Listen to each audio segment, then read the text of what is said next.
my internet like stopped working here for a hot second, so it just kind of came back. So Oh, well, that's exciting. yeah, let's just hold on to our butts and see if this works.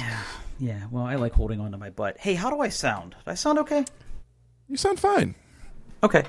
I've been really so I listen to the podcast. I always listen to the podcast after you publish it, just because I like to relive the things that we talk about, and I've been noticing my audio quality has been subpar.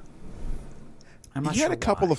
You had a couple of like really loud pops that I was able to get down to like not painful levels, but I'm no audio engineer.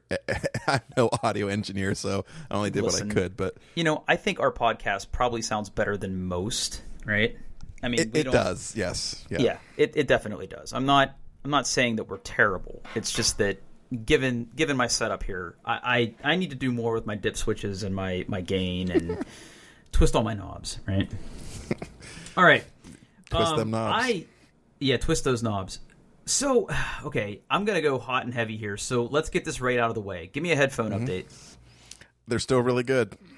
They didn't break on you. They did not break on me. In fact, I enjoy them so much. I want you to experience them, Drew. So I'm going to send a pair of headphones your way. No, don't you do this. Yes, no. You just have to pick gray or white. And if you don't do this, I will pick for you. I'm not going to pick. Or you know what? No. Audience, you pick, and you have audience. You have three choices. The three choices are this. What are they again? It's white, gray, and gray. It's dark right? gray or the white and blue. Okay, so audience, you pick. You know that Paul hates white and blue. It will physically pain him to buy it. So if you're listening to this, you tell Paul which one to buy. But I want to go on record as saying that this is not my idea. I'm not endorsing that our audience send us treats. It's my idea. Okay, all right. Yes, see? And for those of you who aren't paying attention, these are oh my God, this model number is awful. COS KPH 30 lowercase IW. I don't understand. Like they're just like... they're $30 on-air headphones, and they sound amazing. My brain is oatmeal today. I'm just gonna barely get through this. Are you taking tomorrow off or anything? Because you get the holiday Monday. No. I'm working tomorrow because I had to take today off for reasons I can't talk about. Uh-oh. Is it the statute of limitations thing? it's just yeah. Well, it's right. that thing you know about that I'm dealing with. That yeah. Oh, today was a rich full day. Okay. Yes. Well, we'll talk about that off air because I'm riveted and I can't wait till we can really dive into that. Mm-hmm. Well, me too. Yeah, if ever. All right. Well, let's move right along then. So headphones are good. You want to get me a pair. I think that's foolish, but I'm not going to say no. But okay. you all right. do the needful. Okay, Paul. Here we go. Last episode we talked about comic books. We sure did. And I broke down and I decided that I was going to start reading comic books. And I took your suggestions. I'm very happy. I listened to one of them. Okay. And I went to an actual real life comic book store. Oh, terrific. Terrific. I went to the Laughing Ogre, which is based in Clintonville. I'm sure you've been there. I absolutely have, yes. Yeah. Very, very nice store. Very, very nice store. Sharp-eared listeners will remember that I actually visited a comic book store when I was in Detroit back in January this year, and I was blown away by it. It was just a really nice store. Everything was organized really nicely. They had a lot of stock. The people were super knowledgeable. I got to be honest. The Laughing Ogre, I think, has been around for a long time, right? It's been around ever since I've been in Columbus, I believe. Yeah. So yeah. It's been around for a while. And when I found it online, given the area that it was in and kind of pictures that I saw from the store, I was expecting very Guard Tower-esque type digs, right? Just older building, probably stained carpet, but, they have comic books. I walked in completely surprised. I thought the place was really well kept. I thought the staff was super helpful. Like I walked in and I'm like, "Where's Batman?" And they showed me they showed me where all the Batman was. I'm happy for you. Yeah. And it turns out that there's two different shelves of Batman. By the way, there's a lot of Batman comics. Yeah. Okay, so the way they have it broken down there is they have like the Batman shelf, and then they have a side of the store that's like separated by famous authors in comic books. So the comic that I bought that was the Batman comic was Long Halloween, which apparently is written by a very prolific comic book author, right? I don't know. I don't have the book in front of me. I don't remember the name of the author. Yeah. But it was on that shelf. It was not on the main it was not on the main Batman shelf. Now Death in the Family was on the main Batman shelf, but the Long Halloween was on the separate shelf reserved for like famous authors. But anyway, so I walked in and I found Long Halloween. I found Death in the Family. I didn't see Killing Joke. Maybe I didn't look hard enough. There's a lot of comic books in that store. There's a lot of books in that store. So I found those two, and then I found the copy of the Sandman, which we talked about last episode too. So I sort of like was looking at the prices of these things, and you know, I get the appeal of comicsology now. It's not just a question of I now have to like store these comic books, but like they're kind of expensive. Like they're like $30 for these novels. Retail prices. Yeah, they can be pretty expensive. So I ended up walking out of there with a copy of Long Halloween and a copy of the first volume of The Sandman. And I read them both over the course of that weekend. I went into that store on Friday last week, read both of those books cover to cover over the weekend. You know, and I want to talk about them, and I want to talk about them in a non-spoilery way. I have a lot of problems with the Long Halloween. Oh. Yeah, let me just hold that thought though, because there's one like really crucial topic that I want to get out of the way first, and it's, Paul, how do I read comic books right? And I want this to be broken down into two parts. First of all, okay, I feel like reading that entire book over like the course of a day and a half is like the wrong way to do it. I feel like because of the artwork and the story, you're meant to sort of take your time. And I read it like I would read any other novel. I mean, I looked at the pretty pictures. Don't get me wrong; it's really good artwork. I mean, I enjoyed it, but I feel like I probably read it wrong, because maybe I'm not spending enough time like appreciating each page or something. Like, is there a right way to do this? Like, should I like force myself to take smaller bite-sized chunks of these things?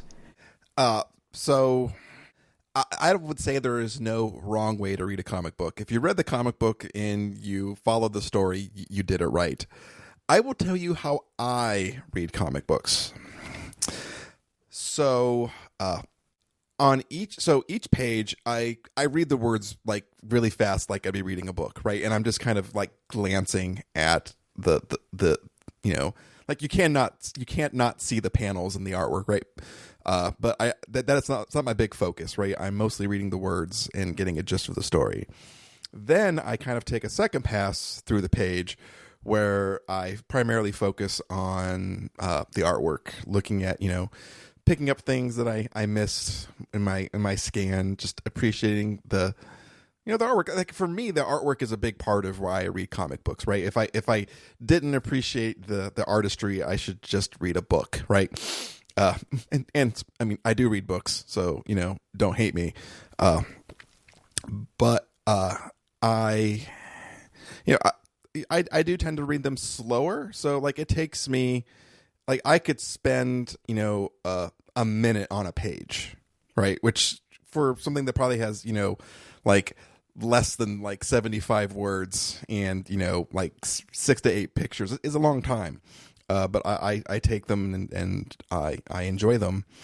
And also, like if I have like a big book like The Long Halloween or The Sandman, which I also purchased on Comixology, I read them in little bite size. Like I would read, like for The Sandman, I've read exactly one of the issues, right? So I think it's like the first like 40 pages or something, and then I put it down. And yeah, so I mean, but you do you, Drew. Like there's no like if you read the comic book, you read it right. Well, I feel like I need to go back and appreciate the pages more, because I think the thing that makes comics really cool is if you were to take the same content that was in The Long Halloween and try to put it into a novel, it's probably at least twice as long, because the panels sort of describe the action that's happening. Right? You can look at the panel and realize that someone is shooting a gun or that someone is jumping off a building. Yes. So, you have to look at it to kind of understand what's going on. But I just feel like, I got to the end of it. And I'll talk about my thoughts about The Long Halloween, and you can tell me why I'm wrong here in a little bit. But I just got to the end of it, and I'm like, man, I read that really fast. And I think part of it was because it was an engaging story, and the artwork was pretty. And I'm sure I will go back and look at it again. It's just, I don't know. Like, I felt like I wasn't doing it right. Now, the more technical issue here is, and this seemed to happen more in the Sandman comic than it did in the Long Halloween. But as somebody who has read comic books before, like I have read comic books like Once Upon a Time, and I've read graphic novels like The Watchmen. My thing is, what about, like, I found myself at a few points in these books where it wasn't apparent that I should have read from left to right across both pages, as opposed left to right and then go to the next page. I didn't grok that until it was like I skipped down to the next panel. I'm like, this doesn't make any sense. And then I was like, oh, I was supposed to read the whole horizontal canvas here. I didn't realize that I was doing that wrong. And to be fair, right? Like I've read Battle Angel Alita, I've read a lot of other mangas and stuff like that. So the whole concept of training my brain from read to right to left and how to follow those panels were one thing, right? But yeah. I guess when I'm reading a comic book, like, how do you know where to read? Like, how do I read it right? Right? Like, that's what I'm saying. Yeah. So depending on the comic and how the artist like tells that to you, it can be tricky. I have done that before, where I've just read the panels out of order the first time, and I'm like, what? And then I take a look back and I read it right. Now, see, I cheat. So in Comixology, when you have those dual pages, it by default it kind of shows you it as one like long page, and it kind of have to turn the iPad from like portrait to landscape to read it correctly. So I don't have to use my brain anymore. Comixology is my brain for me. So those, I just it does it for me. But yeah, it's depending on how the artist depict. Like a lot of times, especially now in more modern comics, they'll try to have like a piece of artwork that spans the fold, right, with the crease in the middle, to kind of give your brain a visual clue that those two things are related. But that doesn't always happen. And The Long Halloween is an older... When was it came out? 1996. So I guess it's not that old. Yeah, it's... I guess, like all things, it's practice. I guess. Yeah. And it happened more in the Sandman. I think it only happened like once or twice in Long Halloween, but it definitely happened more in the Sandman comic. And then the other thing is, and this happens in the Japanese... visual novels that I've read and stuff too, is that like sometimes I don't read the dialogue in the right order, because like I'll miss, like my brain, my age-addled brain will miss that like that little speech bubble came before that one, and I'll read it out of the wrong order, and it's not jarring, but it's just weird to have to go back and reread it in the right order. I don't know. And I feel like seasoned comic book readers probably don't have this problem. So I'm new at this, right? Yeah. Like, I'll figure it out eventually, but it was just, I wasn't sure if I was doing it right. Yeah. As long as you like read the words and turn the pages, no paper cuts, no, the book didn't explode. Yeah. Then you're fine. Okay. All right. So I would suggest, though, is the next time you go read through is try to have a conscious effort to try to appreciate the artwork more. You don't have to spend a lot of time, but just just take a time and enjoy those. I gotta say, so let me dive into some of my thoughts here, and you can tell me why I'm like like comics aren't for me. But so I read The Long Halloween. Okay, so I'm gonna do this in a non-spoilerly way. So if you haven't read The Long Halloween, like I'm not gonna spoil anything for you. Let me just get that out of the way. In terms of appreciating the artwork, there were a lot of dope ass panels in there that had some really cool drawings, right? Yes. I really appreciated like the scenes with Batman and Catwoman in it. Again, that's not necessarily a spoiler. Catwoman's been in a lot of different comics. But here's the question I have for you. I got about halfway through this book, and I thought to myself, this seems like The Dark Knight, the movie. Yeah. Am I, like, crazy? No. Okay. No. The Long Halloween and like Batman Year One, especially like the first Batman, like Batman Begins. Yeah, they all take inspiration from these comic books, right? Like, oh, I'm sure. Yeah, it's it's got a really great depiction of Two-Face. I think probably the best depiction of Two-Face. It's a lot of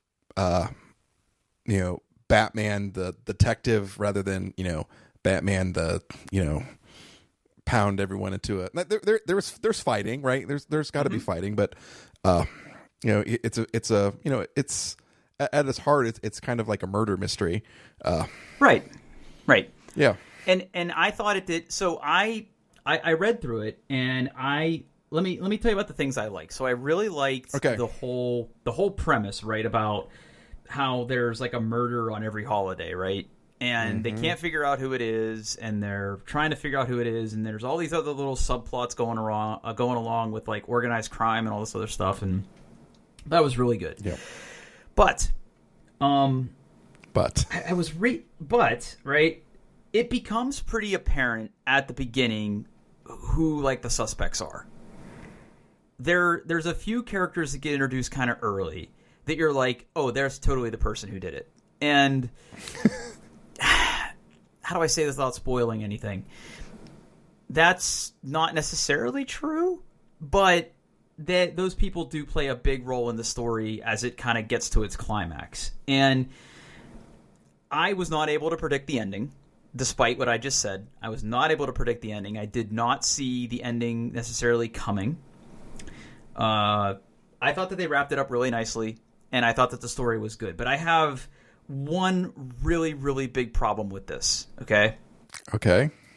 There is a particular chapter of this comic book where Poison Ivy, the villainess... Is that the right word, villainess?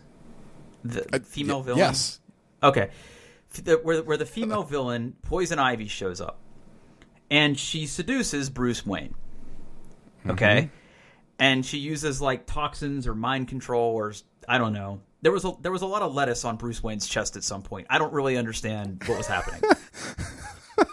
But she apparently seduces Bruce Wayne and like kind of like captures him, and not because Bruce Wayne's Batman. I hope that's not a spoiler for anybody, but not because Bruce Wayne is Batman. It's that there was another ulterior motive why she seduced Bruce Wayne. Because he's rich, mostly. Because he's rich and he's powerful. Right? He's rich and he's powerful, and he has a lot of connections, and he needed to do something for other people. It was like this weird, like, triangle type situation.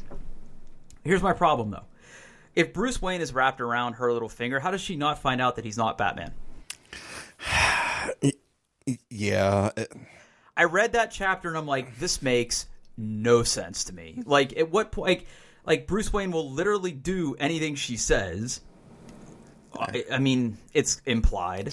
But how does he not give away that he's Batman to her? Like, what?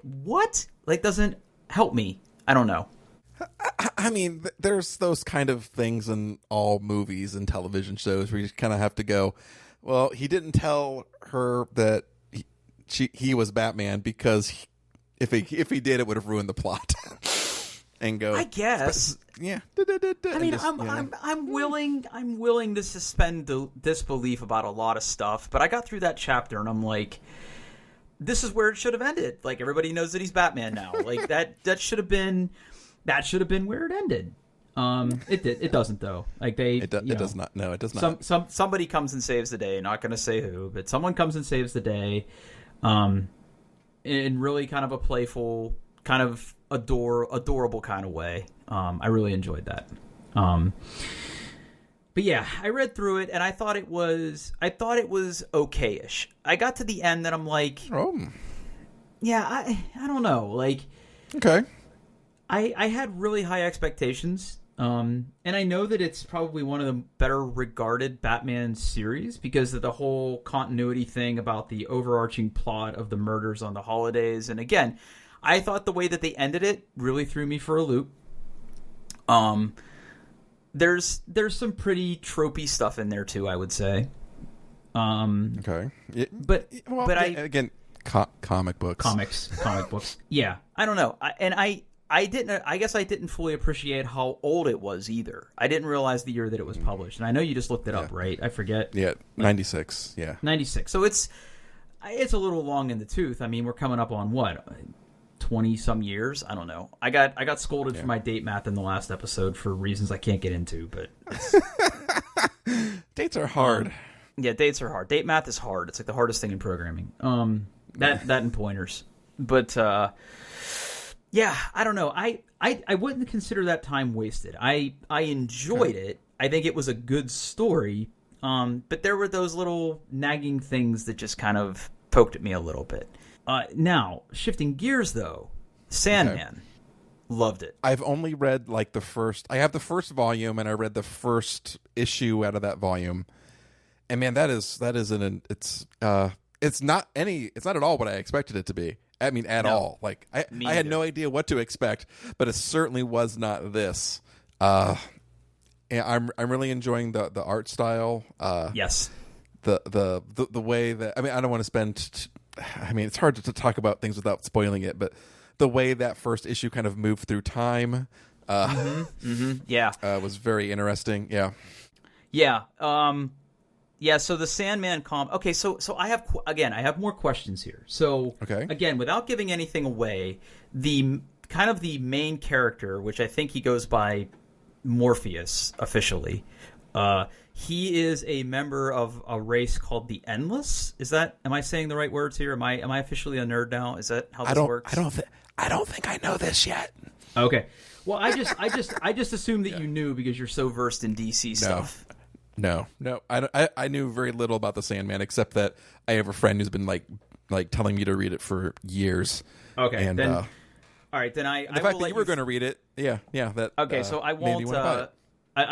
I won't go too much into that yet. But I think as you start to read it, I think given your deeper history with comic books and the DC universe as a whole, I think there are going to be references that you get here that I don't get. Like I was able to do some Googling and figure out kind of where the pieces fit.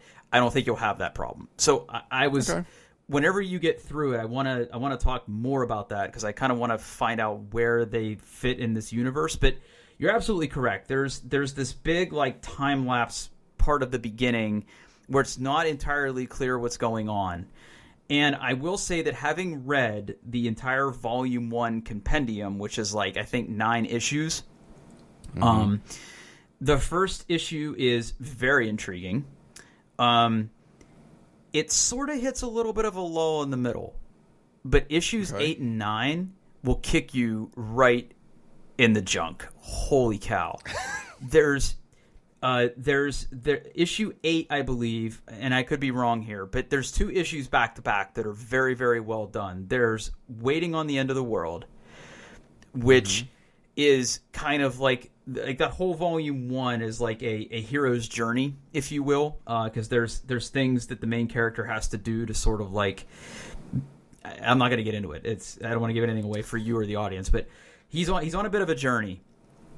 And episode or issue 8 or the second to last one, whatever's in that book, maybe it's 9, I don't know, maybe there's 10 episodes, whatever. The second to last though is a culmination of this journey, and he faces off against this particular person, and it is the writing style of that issue and the things that go on in it I read it with my mouth open because it's incredibly mature. It's incredibly well written. It is a very, very unique issue, and the art style is good. But I was more focused on the arc of the story through that entire issue and what they do. I was sort of blown away. And again, I'm not like a comics connoisseur by any stretch here. But when I got to that issue, that's when I knew I was hooked. And I've since like sought out and procured Volume 2 and Volume 3. I haven't started reading them yet. I haven't read them yet, but I'm going to, because I am 100% in on this series. And then when you get to the final episode, which is the issue "The Sound of Her Wings," they tackle a very, very complex subject wrapped in the universe of the Sandman and these characters. And the Sandman has a direct relation to a very, very important character in this series. You may already know who it is, but I'm not going to say anything. And the interplay that they have comes out very apparently in that episode. And they tackle a very, very complex thing. And the way that they do it and the way they explore it, I was just left really impressed. And I'm sort of excited to see where the rest of this story goes. I very, very much enjoyed it.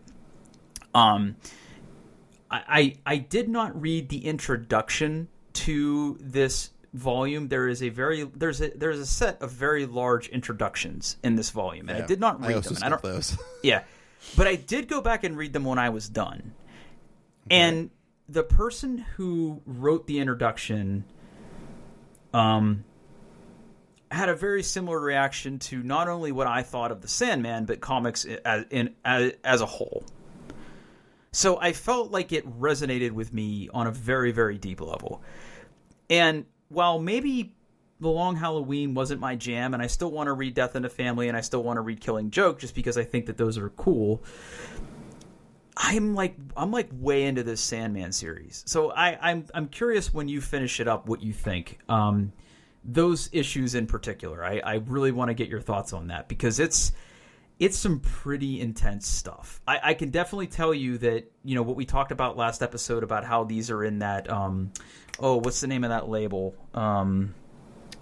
Vertigo. Vertigo. Yeah, I think there's a reason that that's in that particular thing, because boy, it's intense, man. It's intense. But anyway. Yeah, I'm looking forward to reading more of those, probably over this long weekend. Yeah, I can't wait to talk about it more. Yeah. So anyway, that was my big adventure from last episode. I just wanted to say that I actually went to a comic book store. I put my money where my mouth is, and I read those things, and I enjoyed myself. So thank you for opening my eyes to those things. Yeah, absolutely. And thank you for finally getting me to read the Sandman comic. I've enjoyed what I've read so far. So yeah, I'm looking forward to the rest. Yeah. All right. I've monopolized a half an hour of our time, so let's get to the things you want to talk about. Yeah. I mean, the first thing I want to talk about is it shouldn't take too long. I'm just really excited. Obviously, I'm very into the heavy metal music, and a big part of what I like going to live shows. I like the theater. I love the people. I love the crowds. I love the energy, which we haven't been able to do because of gestures and everything. But like coming up real soon, like over the next few weeks, two of my more favorite bands, including one that I may even consider my favorite at the moment, they're doing live online performances, and I'm so excited to kind of recapture even a little bit of that energy and that part of my life back. So coming up this Saturday, in fact, Behemoth,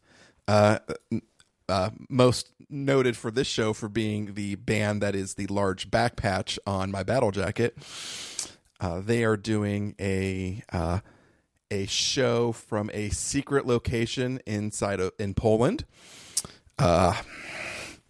There's probably a reason that location is secret, because Poland has very strict blasphemy laws. And if you can't guess by the band name Behemoth, they have a very poor view on Christianity. But the music is phenomenal. The presentation is phenomenal. And I'm really looking forward to that this Saturday.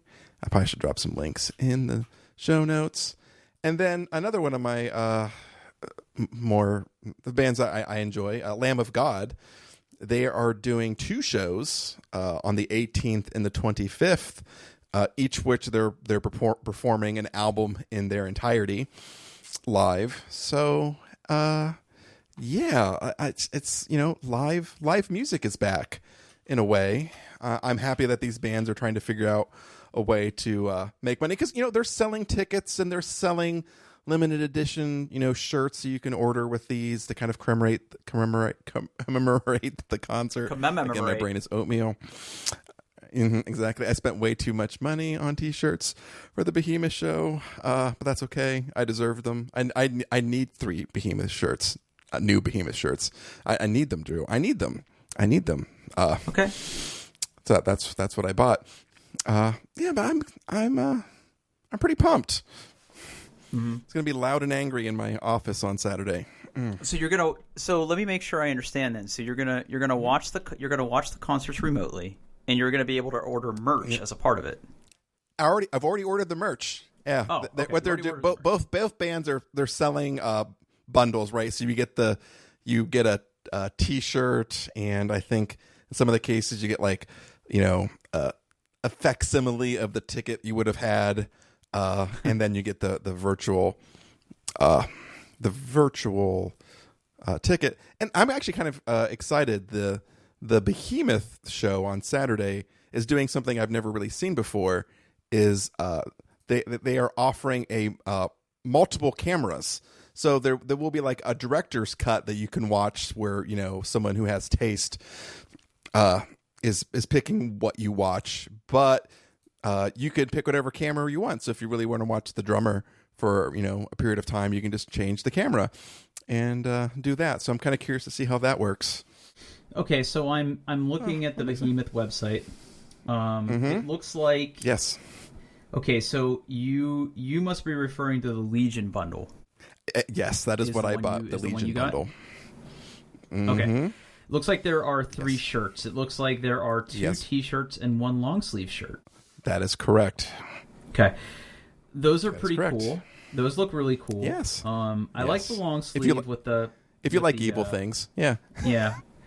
Yeah, with like the personal motto up and down the sleeves. Okay, multicam... Let's see here. For our USA purchasers... The Blasphemous shirt is the Toltecs. For European and UK purchasers, this Godless shirt. So, okay. Ticket type, director's cut or multicam. You have to choose. Yeah, I bought the multicam. I don't know whether I'll use it or not, but I wanted the option. It's not that much more. I mean, if I'm already spending, $116 on the package, what's they're $6 different more prices. The multicam is $6 more. Okay. $6 more. Of course it is. Okay, so you multiple cameras, Drew. You get the laminate exclusive. Is that the ticket? Yeah, I believe so. Worldwide purchasers, behold the regular fit, crew neck. Okay. Cool. Yeah, those look pretty dope. Mm-hmm. Yeah. Cool. Well, that's exciting. And then let me go look at the other one you got here. You also linked the Lamb of God one. Let's go look at that one. Mm-hmm.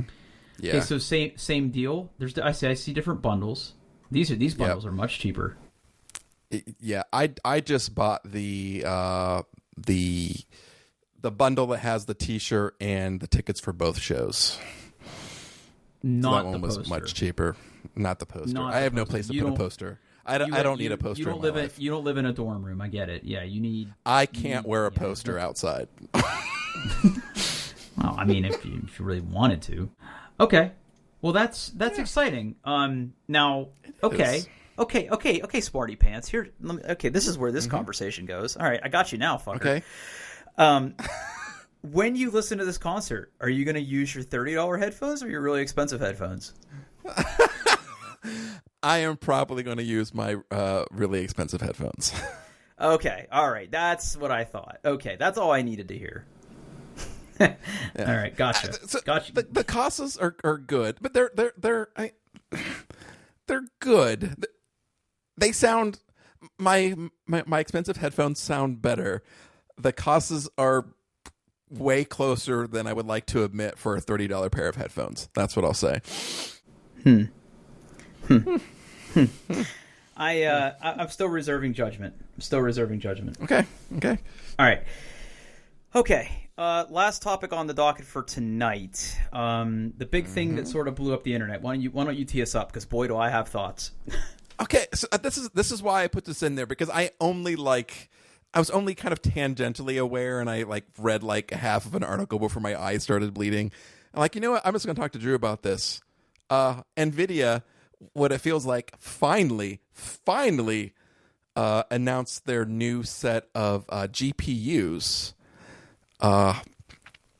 And there's really three parts to this whole thing. One, I kind of want to hear your general thoughts, and I want you to explain to me, why these are so much better. I want to know what you're getting, and I want you to tell me what I should buy Zachary. Okay. All right. Well, my son. Yeah. For those of you who don't know. All right. I need to find. Hang on a second here. I should have been more prepared, but let me. Where is it? There it is. GeForce. Okay. Let me find, because there was one slide in particular that I think sums this up beautifully, and I just have to find it. All right, I'm probably gonna have better luck on Google. Cut all this out, leave it in. I don't care. Leave the show is the show. 30 GeForce 30 series cost performance chart. Oh man, I don't even know. Video card value chart. So there was a slide. So I watched the live stream when they did the announce event, because I'm okay. Here's the graph. I'm gonna go ahead and I'm gonna link this to you. This is gonna be in the show notes too. But this is a great slide to look at, and this is from. Okay. So this slide has been edited, okay? Mm-hmm. But this slide was used in NVIDIA's launch event that was on, not yesterday, but the day before. So it was September 1st, I believe. We're recording this on the 3rd. So if you look at this slide, what this does is this basically does a performance versus cost analysis, okay? Oh, that's really useful. Yeah. Now there's two things to keep in mind here. So for those of you that aren't sure what we're talking about, so NVIDIA, who makes graphics cards for consumer desktop PCs, they also make deep learning and other AI type stuff for servers or high-end desktops. You can also put their cards in that. They're really big in the professional renderer space too. They are pretty much unequivocally the makers of the best video cards you can buy, almost regardless of what you're trying to do with your computer, whether it's gaming, development, rendering, professional stuff, even Bitcoin mining, the whole slew of GPU intensive operations that exist today. This company's absolutely crushing it. AMD's not anywhere close. And I'm kind of an AMD fanboy, right? Because I have built several unintentionally built several computers over the past few months with AMD processors, and I'm a fan. But the basic gist is that they have a new line of video cards that are launching this month, and they start releasing on the 14th, I believe. And as typical with a lot of companies who make graphics cards, there are several different product SKUs in this particular lineup, and every generation has had a certain numbering convention. So the last 4, including this one, have a naming convention where it's some sort of number and then 2 more numbers. So going back 4 generations ago, when they first, I think, flipped to this naming convention, the video cards were the 980, the 970, and the 960. And then there was the 1080, the 1070, and the 1060. Then there was the 2080 and the 2060 and the 2070. And now we have the 3080 or the 3090, the 3080, and 90. The 3070. Yeah, 3090, which is, and 90 is bigger than 80. 90 is bigger than 80, right? So the bigger the second two numbers, the more powerful and the more expensive it is. So in terms of the generation that we're in right now, like we're on the cusp of going to this, what they're calling the 30 series. The 20 series right now for NVIDIA, they're really, really powerful cards. So the kind of the flagship, the one that is kind of the highest performing consumer grade, or I would even almost call it enthusiast grade graphics card, is the 2080 Ti. It's what I have in my computer right now. It is good for high resolution, high frame rate gaming. It's got a boatload of memory on it. It's got a really fast clock speed. It's easily overclockable.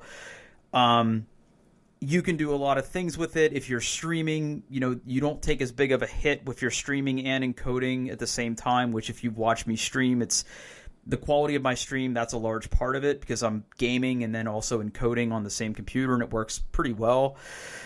But you pay for that performance. And these cards, the 2080 Ti's, were basically starting at around $1,299, which when you're building that's a computer, yeah. When you're building a computer, if you're building a gaming PC, I should say, your biggest spend is going to be on your graphics card because you want to be able to push those pixels as fast as you humanly can. And when you're gaming at resolutions beyond high definition, beyond resolutions of 1080p, your graphics card is your biggest impact player here because the CPU is basically wearing the graphics card at that point, not the other way around. Because when you start getting these higher resolutions, your memory speed, your clock speed, the amount of memory you have, all of that stuff becomes way more important than anything your processor or even your memory is going to be doing. And in fact, like your hard drive actually becomes a bigger bottleneck because as your what your graphics card is attempting to do is it's attempting to cache a lot of the textures and things it needs to render everything on the screen correctly. So having a graphics card that has more memory is like almost having more memory in your computer in general because you have to not go to your hard drives as much to store these compressed or uncompressed textures, and you get higher visual fidelity and all this other stuff. And the other thing NVIDIA did this last generation is they released a new technology called RTX. And RTX is real-time ray tracing, which for renderers and for gamers and for developers, that has been like the holy grail of graphics fidelity. Real-time ray tracing and shadow casting and everything that offers is incredibly expensive to do computationally. And now, correct me if I'm wrong, that's actually like literally like drawing the path a light would take, so you can get accurate reflections and accurate shadows. It's not just lies and math. It's actually like pretending that it's beams of light coming through. Right. That's exactly what you're doing. You are tracing rays of where these different light sources come from and how they interact with different surface types. Like, long gone are the days of, when you're programming a game, like I need a polygon. Here's the coordinates, and I want to rotate it in 3D space. Well, now these graphics processing libraries, like there are properties for texture types. Does it reflect? Does it absorb? Does it do all these other things? Like modern graphics processing is really, really intense. And this NVIDIA RTX actually has like some AI components built into it that helps it like render only the things that it needs to render. Like this is getting into some really heady stuff, and I don't want to like go too far down that rabbit hole. But even with my top of the line 2080 Ti that I have today, RTX can bring that card to its knees. Like I'm able to game relatively good if I turn that option on, but I generally leave it off. The fidelity that it offers is not worth the hit. The juice isn't worth that squeeze to me. So you basically have to like lower the resolution to kind of compensate for exactly. Like if you want a really good example of this, the thing that really opened everybody's eyes to what RTX is, Minecraft released a version of its software designed to run on Nvidia RTX cards. And if you go out to YouTube and you search Minecraft RTX, there are a lot of good examples of what the game looks like without RTX. And if you have kids or you even still play in Minecraft, no judging, you were probably readily familiar with what Minecraft looks like. It looks like a completely different game with RTX turned on. It looks pretty amazing. Okay. I'm looking at some screenshots right now, and yes, that's kind of ridiculous. Yeah, it looks really good. But, you know, while Minecraft isn't necessarily a game that brings your graphics cards to its knees, if you're used to getting, you know, 100, 150 frames in Minecraft, you're not going to get that kind of thing. It's incredible. It looks incredible. So yeah, so the chart you're looking at. So the other one last thing to call out before we go into the new series of graphics card and why this is going to be absolutely insane. So the starting price of these 2080 Ti's, like the current generation, that $1,250, $1,299 price point is for what we call a reference card. A reference card is a card you buy directly from NVIDIA. You go to NVIDIA's store, you get an NVIDIA box with a graphics card with an NVIDIA logo on it. But if you've ever been to Micro Center or you've ever been to Newegg, you know that there are more companies than NVIDIA that make these graphics cards. Okay? So these vendor cards, right, these aftermarket cards, what they do is they will take a particular series of graphics cards like this 2080 Ti, and they will release basically subversions of that same card.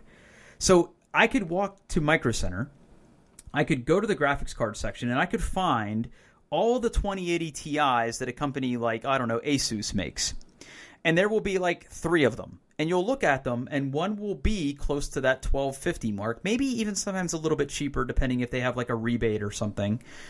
And there'll be some that are like a couple $100 more than that price point, because what Asus has done is they've taken the stock reference design and they have automatically overclocked it. They have put a separate, you know, more effective cooler on it, or they've done something to enhance it even more. So even while the 2080 Ti is a super high-end graphics card, they've basically cranked it up to 11, and you pay a premium for that. Or sometimes you'll walk in and there'll be the same graphics card that already has a water cooling block attached to it, or a hybrid cooler that uses air and water, right? Like that, you can get all these different configurations. The point I'm trying to make is that the prices reflected on this chart are for the reference versions of these cards, okay?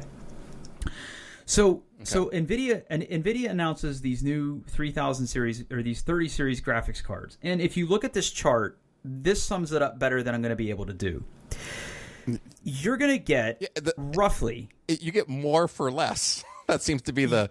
You're going to get roughly, if I'm reading this chart correctly, you're going to go from a relative performance of 3.1, 3.2 to over 4 for half the cost of the 2080 Ti with the NVIDIA 3080. Okay?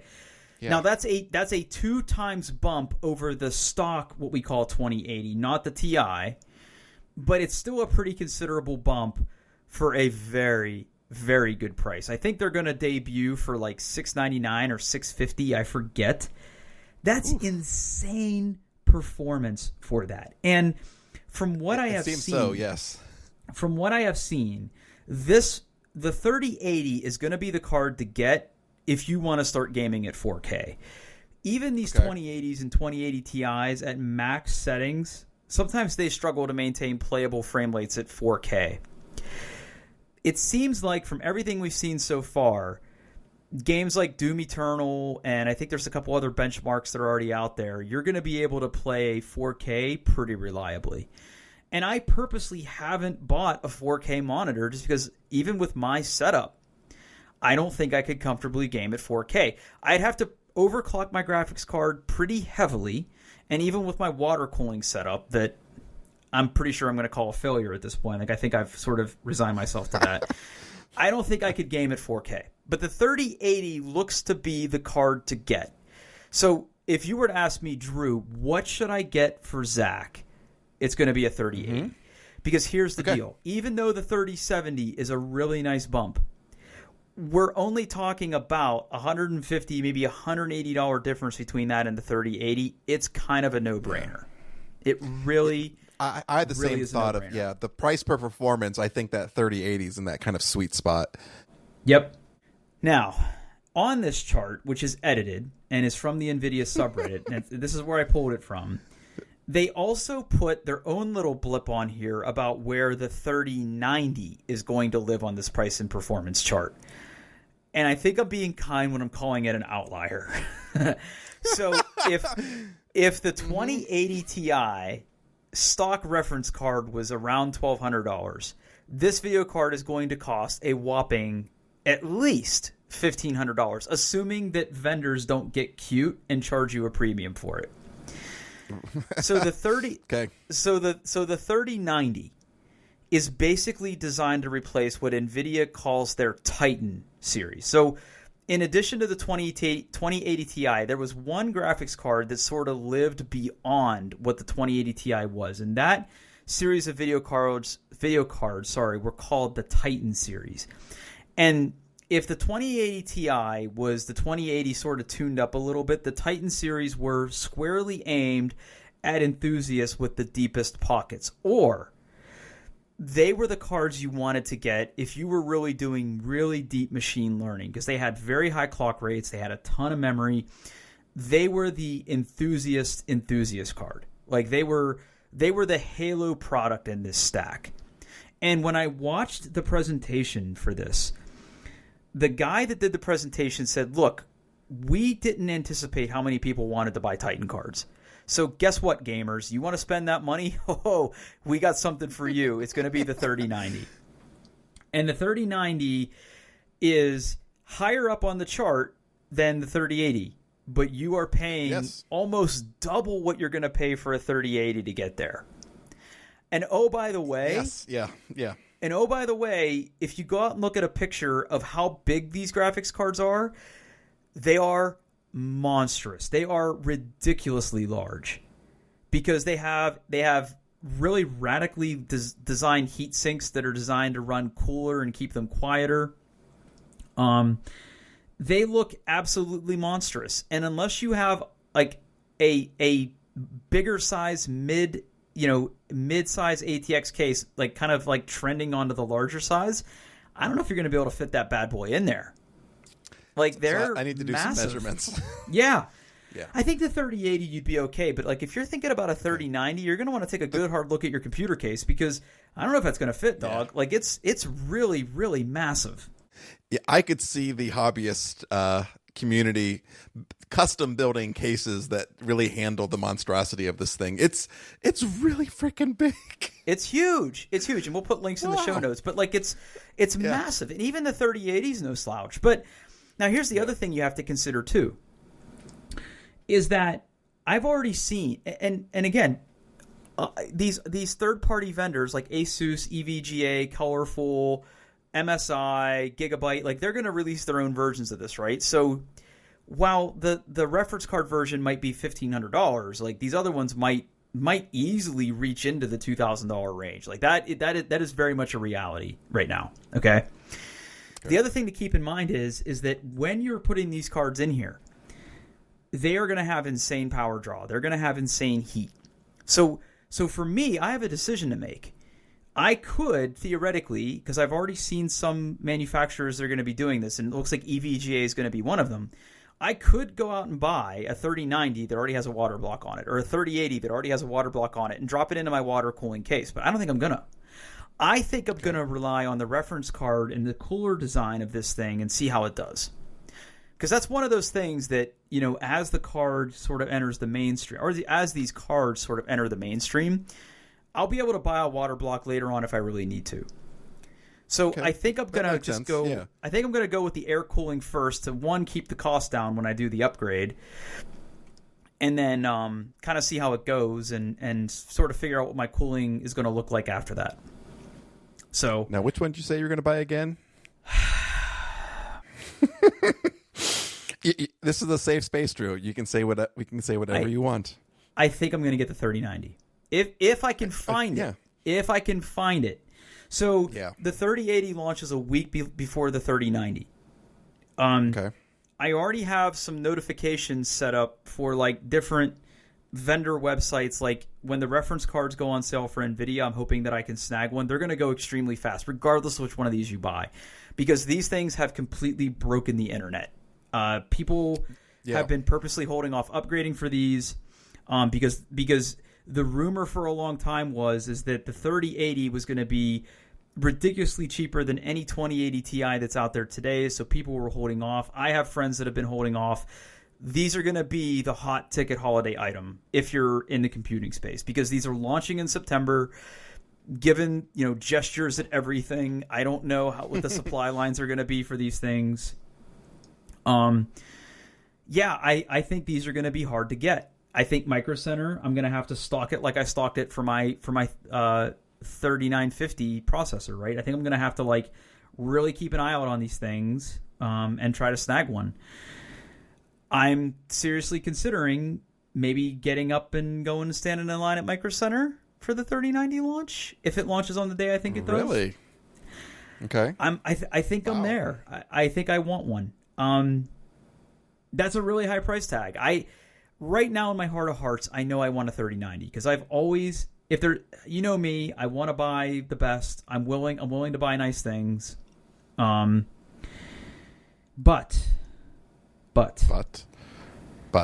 I think I'd be perfectly happy with a 3080. So the other thing to keep in mind here is that whatever budget I spend on this is going to detract from my Mac upgrade budget, which I'm also due for.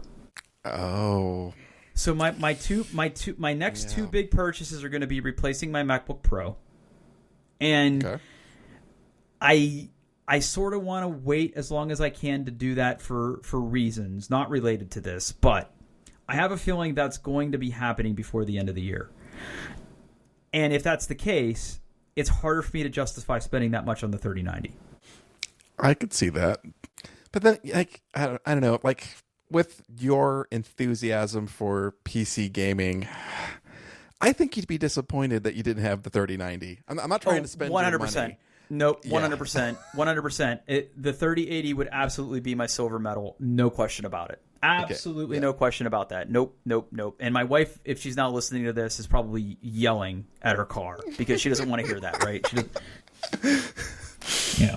So I have a lot of thinking to do. I will be getting one of these cards. It's just a question of which one. Okay. If I can... Because now here's the really crappy part, right? Like, this is a staggered launch.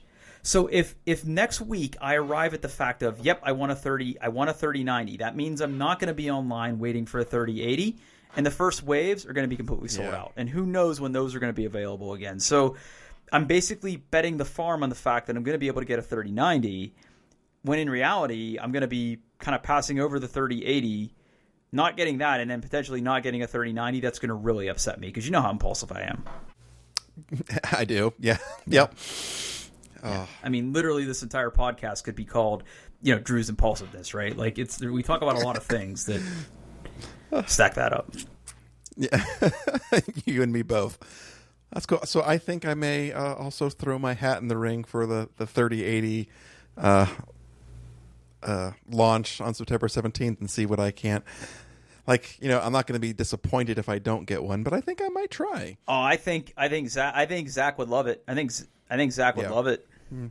What's he got now? It's time. Like, he's got a 1060, right? That's a workhorse card, man. Now here's the thing, though, Paul. Now here's the thing. If you're gonna go that route, right, and you're gonna drop that powerful of a card in there, you'd almost be foolish not to upgrade his monitor at the same time.